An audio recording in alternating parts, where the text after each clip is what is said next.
सरकारनं मराठा समाजाला आरक्षण द्यावं, गरीब मराठा समाजाची मनं त्याद्वारे जिंकावीत असं मनोज जरांगेंनी म्हटलेलं आहे। तर आरक्षणासाठी मरेपर्यंत मी आंदोलन करेन। सरकारनं शौचालय दुकानं मुद्दामून बंद ठेवलेली आहेत। जरांगेंनी सरकारवर गंभीर आरोप केले। तर सरकारनं खेळ खेळणं बंद करावं, रडक्यासारखी एक दिवसाची परवानगी दिली जाते। इंग्रजांपेक्षा सुद्धा हे सरकार बेकार आहे असं जरांगेंनी म्हटलं। तर सरकार आडमुठेपणानं वागलं तर आम्हालाही तसंच वागावं लागेल असं म्हणत त्यांनी सरकारला इशारा दिला।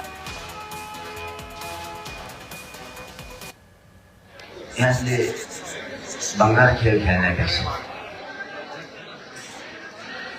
असली डाव खेळावं सरकारनं आणि मराठ्याला आरक्षण देऊन टाकावं। मराठ्यांच्या मनात जिंकणं गरजेचं आहे। सकाळी पण तेच सांगितलं, आता पण तेच सांगतो। अशी योग्य संधी सरकारला आता सध्या गोरगरीब मराठ्यांचं मन जिंकायची योग्य वेळ। त्यांनी सांगितलं आम्ही पाय ठेवून देणार नाही, येऊन देणार नाही। मग मराठ्यांनी ठरवलं मुंबईत आम्ही घुसणार, मुंबईत जाम करणार।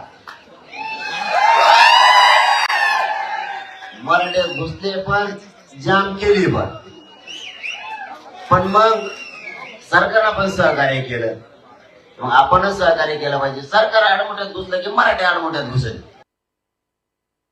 इथले सरकारनं त्यांचे लघवीचे त्याचे संघाचे कुलप लावून ते दार बंद केले।